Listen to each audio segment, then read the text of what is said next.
Welcome back to the Be Ready Utah PrepCast. I'm Wade Mathews, and this is Bryan Stinson, and we are talking about emergency preparedness cooking outdoors, cooking in a disaster situation.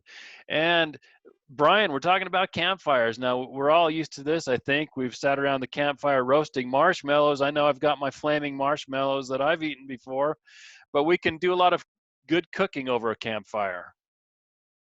That's right. You know, like you said, most people, when they think about campfire cooking, it's you put a marshmallow or a hot dog on a stick and you hold it over there, and the outside's completely charcoal black and the inside's frozen, right? I guess your marshmallows don't get frozen. Right, but Yeah. maybe not the best, maybe not what we're used to eating all the time, but yeah, but you can still cook good food over a campfire. Certainly, there's a lot of good food that you can do over a campfire. In fact, you know, kind of going along with the hot dog thing, a lot of people like burgers instead of hot dogs. You can find at your local retailer something similar to this. Put hamburgers in there, and you can cook them just put it right over the fire, just as if you would be cooking a hot dog. So just having. Yeah. Go ahead. And you know, one thing to keep in mind is it's easier and better and more even cooking if you're cooking over coals versus flames. That's something that I always like to look forward to. You know, even roasting the hot dogs, roasting the marshmallows, wait for the coals to kind of develop and get a good set of coals there, and not cooking over the flames that are going to burn my food. Exactly, and in fact, that's the way usually that my daughters cook their marshmallows, is right over the fire, and then the marshmallow catches on fire. But yeah, let your that's the fun part about it, but it's not very edible. Exactly.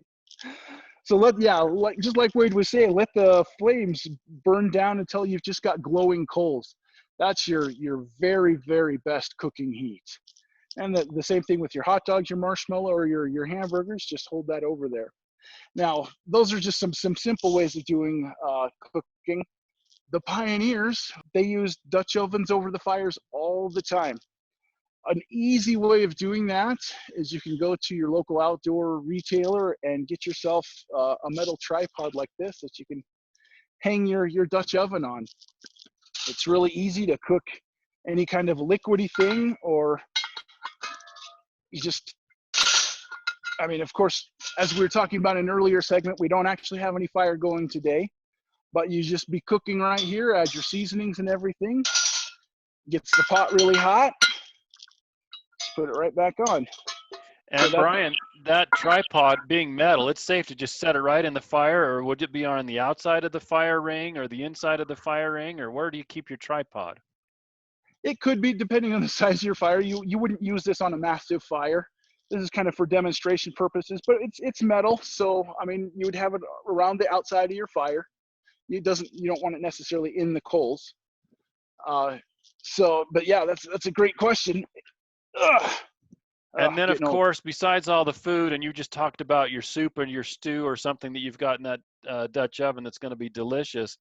You know, we can boil water, and any of these methods that we've demonstrated, and you've talked about that a little bit on some of the earlier segments, but boiling water may be just an important thing to do for survival and health safety, making sure your water is safe to drink. Boil the water, and we can do that in any of these methods that we've talked about in our cooking. You know, boiling water. Well, and thank you for bringing that up, because yeah, you want to boil water if you don't have any other ways of disinfecting it for safe drinking.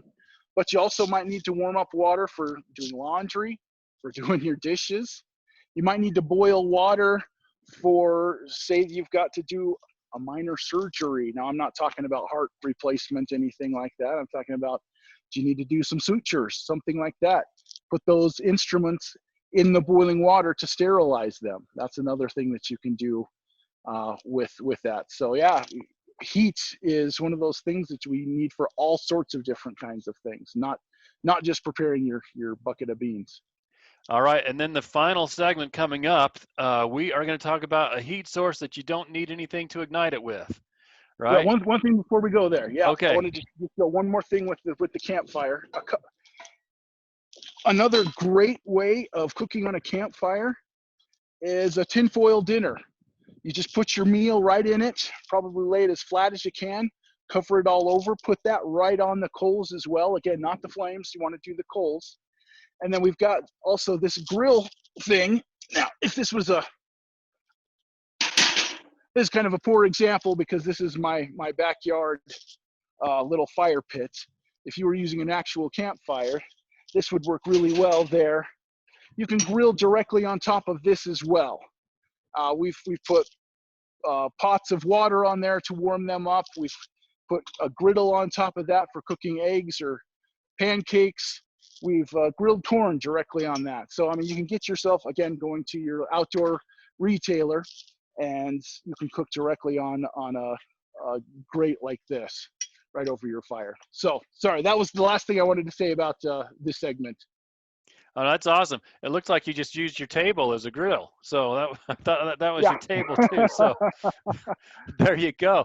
Be resourceful. I mean, you're talking about going to the retailer, but a lot of this stuff you can be resourceful and just find a home. You know, you can make a grill out of I don't know, things. A window well cover. Yeah, I've seen exactly. people use those.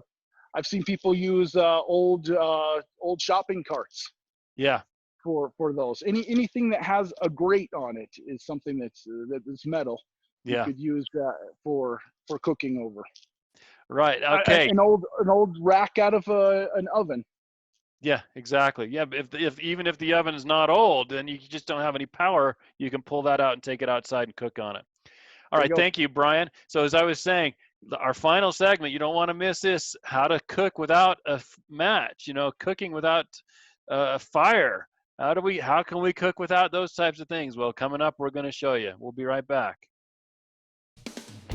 Hey, hope you enjoyed this episode of the Be Ready Utah PrepCast. Comment or reply to us on Twitter or Facebook at Be Ready Utah with hashtag BRUPrepCast or in the comments on YouTube. Don't forget to share these videos with your family, friends, neighbors, and coworkers because anytime is a good time to talk about emergency preparedness.